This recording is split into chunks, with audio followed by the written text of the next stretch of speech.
Oh, it's just 2A. Yeah, I do apologize, not 2M. Yeah, thank you. Right. So I'm going to rearrange the expression on the right. Okay. So this is minus C over 2M plus or minus. I'm going to bring 2M. I'm going to bring M squared out. So 1 over 2M square root of C squared minus 4mk. Because the m on this term over here, there's only a single m. I need to multiply m at the top, m at the bottom. Okay. So now this is the root of the equation. And like what you will be taught in your math, we're going to let, now I look this through your math textbook, okay? So we're going to let alpha is equal to C over 2m. And then we are going to let beta, which is equal to 1 over 2m square root C squared minus 4mk. Okay. So now everything still don't mean any, you still don't see this relating to mechanical system yet. Yes.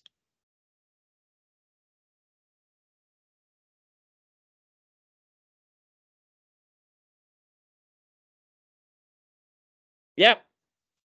Because, oh, okay, my bad. So if we have an expression of, ax squared plus by bx plus c is equal to 0. So c or x is equal to minus b plus or minus b squared minus 4ac divided by 2a. Right? No, don't, it's okay. Sorry, I wrote it on my notes, but I skip it. I just skip it, which I should not. Okay. Does that make sense to you now? Most welcome. So in this context, okay, the roots, okay, so B1 will be equal to minus alpha plus beta, and B2 will be equal to minus alpha minus beta. Okay. So now I'm going to write out a few general solutions based on the cases. Okay. So case number 1.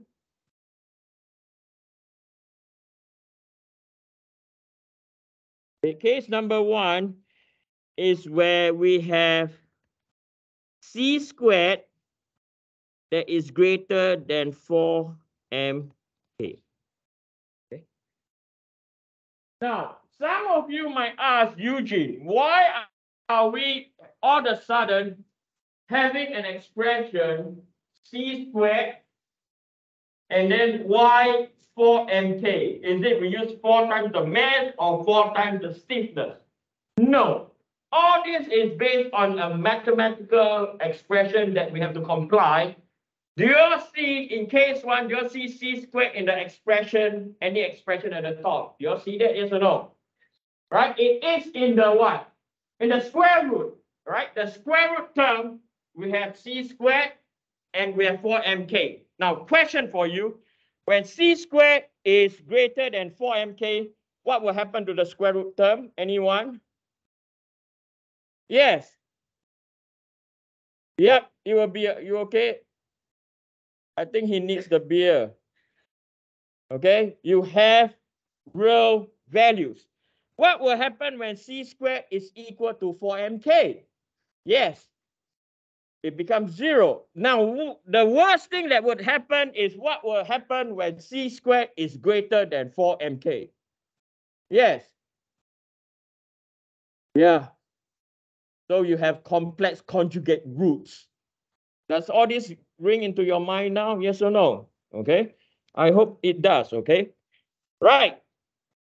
So over here, what we have when case number 1, where we have C squared is equal to 4mk, we have distinct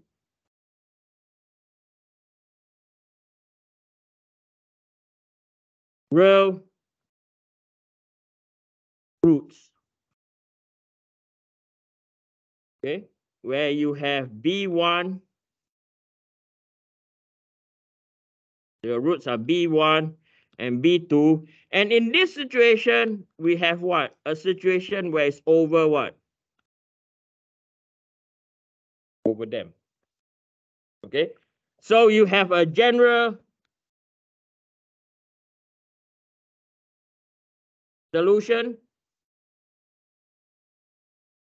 So the general solution looks like x as a function of time is equal to C1 E minus alpha plus beta T plus by C2 E minus alpha minus beta T.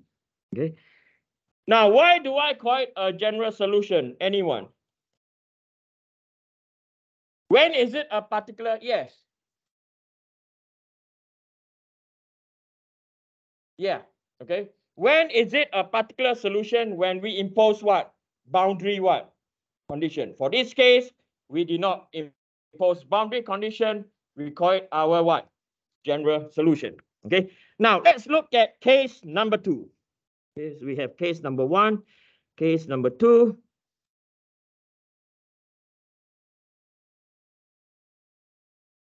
Where we have c squared is equal to what? 4mk. So what we have over here is we have a real repeated roots. Okay, a real repeated roots. So we know that B1 is equal to B2, and I'm just going to call it B. This is what we have in the situation where we have it as critically what? Critically damped. Okay.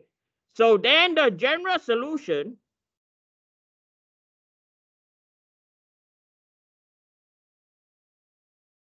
will be equal to x as a function of time, and then this one is equal to C1 plus by C2t, close bracket, E minus alpha t. Okay.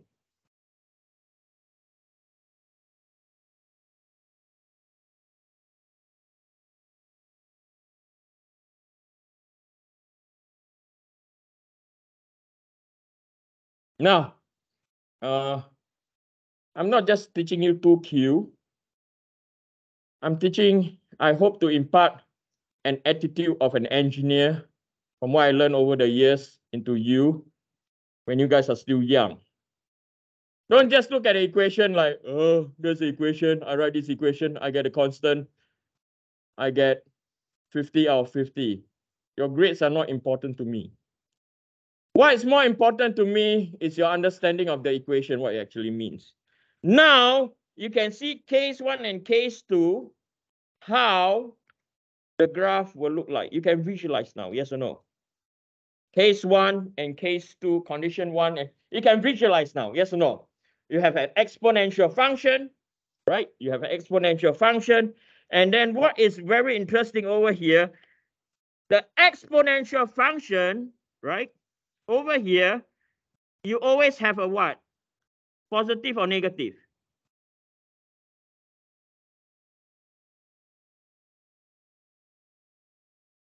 You always have a what? Okay, you have a negative. So when it's negative, means it's going to what? Decay. Yes or no? If it's positive, what will happen? Unstable. When it's unstable, what do? Time to quit. I mean, not quit from my course. Time to get out. Yes, ma'am.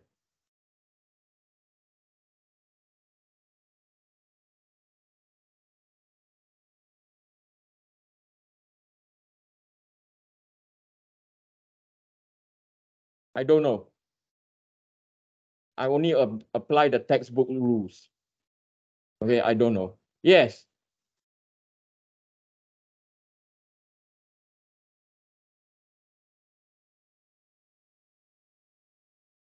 I think she's asking why the different expression, right?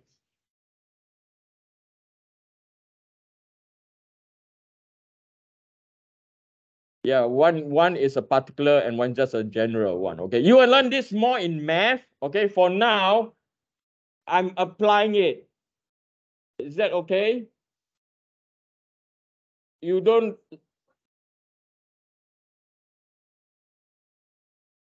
Yes, the T over here, the T over here, and the T over here are the same.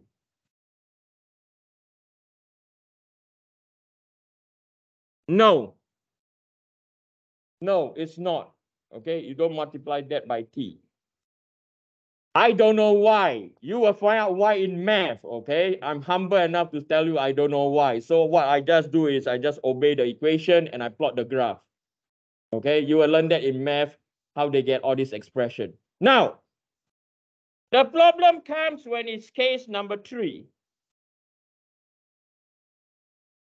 Condition number 3, okay, condition number 3, can we just use a standard decay function?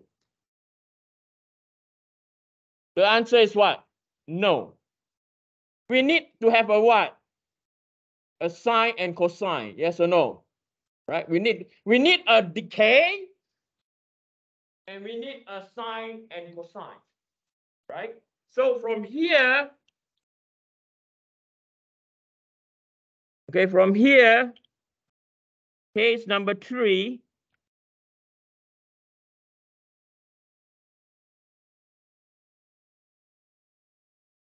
where you have your c squared now is less than 4mk. So what you have is a complex, okay, conjugate roots. And for this case, is in the case where we have under them. Okay, the situation. So now I mentioned to you under them, you have a perspective. What is it actually like? So now the general solution.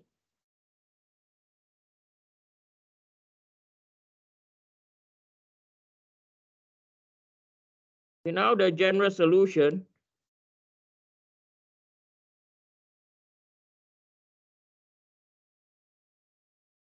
will look like this. So x as a function of time, and it's equal to E minus alpha t.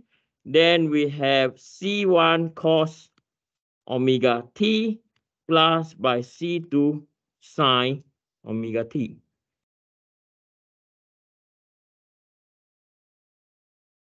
Okay. Where omega will be equal to square root of 4mk minus c squared divided by 2m.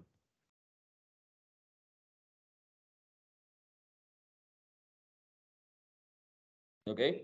Why do we do that? Because we know that c squared minus 4mk is a negative number. You cannot square root a what? Negative number. You can only square root a positive number. So we flip it around and we call that term over to there omega. Okay.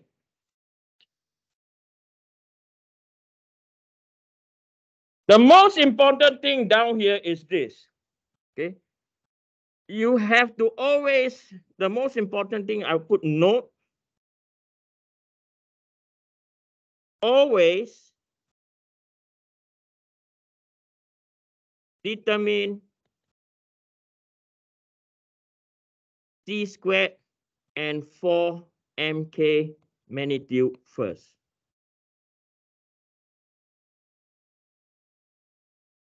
Always. Because this is going to help you dictate, okay, this is going to help you dictate what general equation to pick from, okay, or what general equation to use, okay. Right. So now I'm going to now work on an example for you all, okay. And this example is going to be a system where it's undamped. How does this fit in an undamped world, right? So let's look at the signature or the displacement time relationship when it's undamped. Right.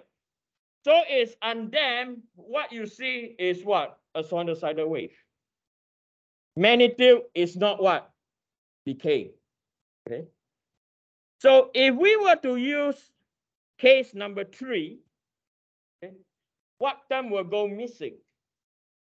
Anyone?